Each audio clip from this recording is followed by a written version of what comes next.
Baik, saya kemarin kemarin banget ini dipanggil ke Kejaksaan Agung Republik Indonesia untuk dimintai keterangan. Kaget juga sih sebenarnya. Ini suratnya. Hanoi Purwo, Tim Ahli Teknologi Informasi, TKPPSE, Kemkominfo. Ini di suratnya alamatnya ke Kominfo ya. Padahal saya nggak di situ. Ya udah, teman-teman Kominfo moto scan kirim ke saya. Nah, kemarin saya ke Kejaksaan Agung, ke Gedung Bundar tepatnya, sampai Isa. Dari pagi jam 9 sampai Isa. Seru ya. Ternyata emang seru kalau dipanggil itu. Cuman, nah ini saya kasih lihat dulu ya Gedung Bundarnya itu di mana. Ini Gedung Bundarnya. Oh, kita cari dulu ya Gedung Bundar. Gedung Bundar Kejaksaan Agung. Ini dia Gedung Bundar Kejaksaan Agung. Ini makhluknya. Ini Gedung Bundarnya. Nih Gedung Bundarnya. Kita masuknya dari pintu sebelah sini sih. Jadi pintu ini ada foto depannya nggak ya? Harusnya ada foto depannya. Nih, ini yang depannya. Ini pintunya jadi nggak bisa dimasukin sekarang. Karena orang pada nunggu di sini, akhirnya di sini kasih kursi. Ini pintu nggak bisa dimasukin, jadi kita masuknya dari samping. Samping sebelah sini nih, bentar. Tadi yang tadi tuh. Nih, sorry. Nih, masuk dari samping sebelah sini. Jadi untuk masuk itu siapin dua identitas sih. Jadi kebetulan saya ada KTP sama SIM ya. Jadi yang di depan dikasih SIM, nanti di pas masuk ke kejaksaan itu pasti SIM, terus masuk Gedung Bundar ini saya KTP, soalnya mereka butuh identitasnya sih, KTP-nya apa segala macam dia butuhin banget. Dicatat semuanya, wah mateng dah lu. Nih, ini di dalamnya ini, kok boleh foto ya? Jadi kalau masuk ke dalam Bundar ini semua perlengkapan kita nanti dimasukin ke dalam apa sih locker, kecuali nanti dapat izin buat dikeluarin, misalnya kita bawa berkas, bawa laptop bisa dikeluarin, tapi handphone biasanya di dalam locker. Jadi selama dalam Gedung Bundar kita nggak bisa nelpon dan sebagainya. Oke, tas nggak bisa masuk jelas kalau tas sih. Ini jalan ke dalamnya, jadi ini uh, Pitsus ya, pidana khusus. Jaksa Agung Muda, tindakan pidana khusus.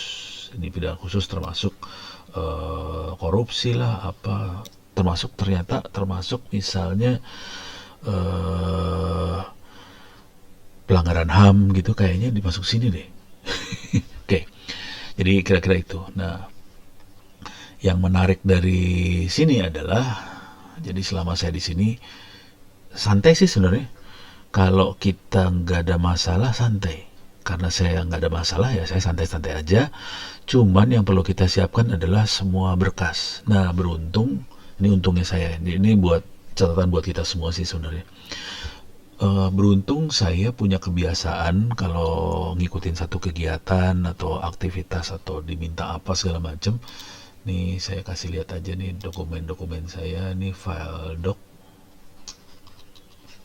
Oke. Nah ini ada folder-foldernya nih.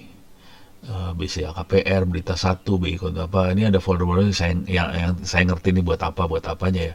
Jadi kebetulan saya punya kebiasaan kalau ada kegiatan segala macam, semua filenya saya masukin ke satu folder tertentu. Misalnya ini Brunei 2023. Ini saya diminta oleh Universitas di Brunei untuk menguji. Jadi saya masukin semua ke ininya, berkas-berkasnya ke situ nih. Nih ada permintaan untuk jadi external examiner untuk master degree di manajemen by research kandidatnya. Jadi surat ini ada semua. Dan ini juga terjadi dengan kasus yang kemarin diminta. Saya keluar ada berkasnya semua. Dan berkasnya lengkap, berkasnya sahih. Saya tidak nyimpen dalam bentuk kertas, biasanya berkas kalau saya nyimpen dalam bentuk soft copy semua. Ya udah sampai sana tinggal nih berkasnya ada, dikopiin aja. Cuman kita sampai lama, sampai malam itu karena kan harus nungguin penyidiknya ngetik ya. Jadi berkasnya, walaupun itu kan dia kok nggak bisa copy paste, biasa aja sih sambil ngetik-ngetik segala macam, sambil nanya segala macam soal diskusi. Jadi itu lama banget. Tapi kalau kita nggak ada motivasi apa-apa, ya santai-santai aja sih, ternyata suasananya santai. Kalau kita memang akan jadi tersangka, saya lagi bayangin deh kemarin, jadi tersangka, horor banget. Masih horor, lu bayangin aja di diinterogasi sama penyidik dan kita udah tahu misalnya kita punya salah gitu. Waduh, itu mah horor. Saya kan nggak punya salah apa, santai-santai aja ya. Butuh informasi apa ini, akhirnya kita lebih ngobrol kayak sahabat, kayak teman aja sih kalau saya kemarin ya. Dan di belakang ini, di belakangnya ini, bentar saya kasih lihat lagi. Ini di belakang gedung Mudra, di sini tepatnya. Bisa nggak ya saya coba saya liatin ini.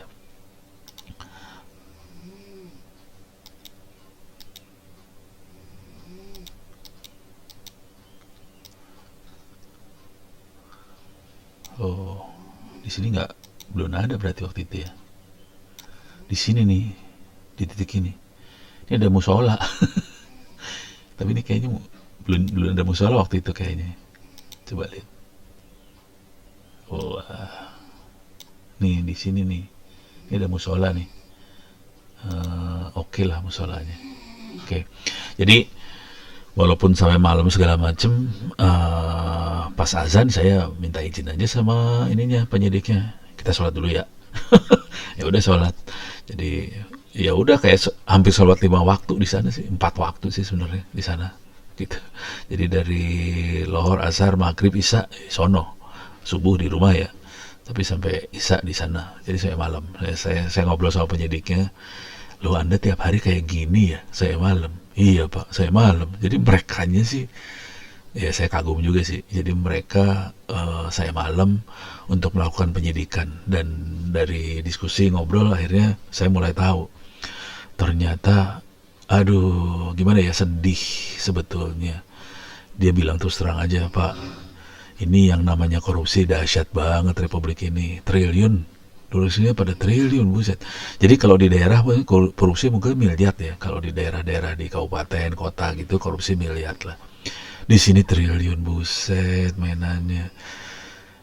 Sedih sih, karena bayangkan uang sebanyak itu kalau kita bisa pakai untuk kesejahteraan rakyat kita kan bukan main ya.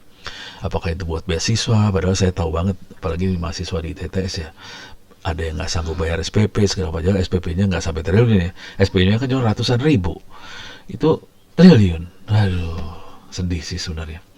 Ya demikian. Tapi jadi intinya yang ingin saya sampaikan adalah, kalau Anda bekerja, ngerjain sesuatu, lurus-lurus aja lah, jangan macam-macam. Dan yang penting adalah semua hal yang kita lakukan, kita harus punya arsipnya sebaiknya. Jadi walaupun itu kerjaan kantor, kita sebaiknya punya arsip, dan arsipnya kalau mau enak soft copy. Kalau saya punya kebiasaan semuanya memang soft copy. Memang kalau kerjaan kantor sering, terutama yang kita harus tanda tangan ya, itu ada soft copy-nya, karena itu bahaya banget sih. Kalau udah ada kayak, soalnya pas datang itu kemarin ada orang yang kasusnya udah 2010. Bayangin 2010, sekarang 2023, 13 tahun yang lalu. Lu kagak ada arsip, mateng aja lu di urusannya di situ. Gitu.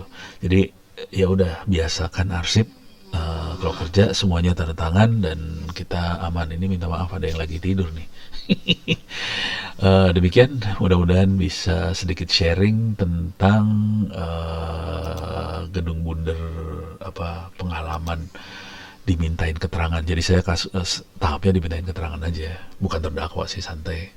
Belum sampai saksi juga sih, cuma keterangan doang. Kalau pernah keterangan kategori saksi ya. Demikian, mudah-mudahan bisa memberikan sedikit wawasan lah buat kita semua.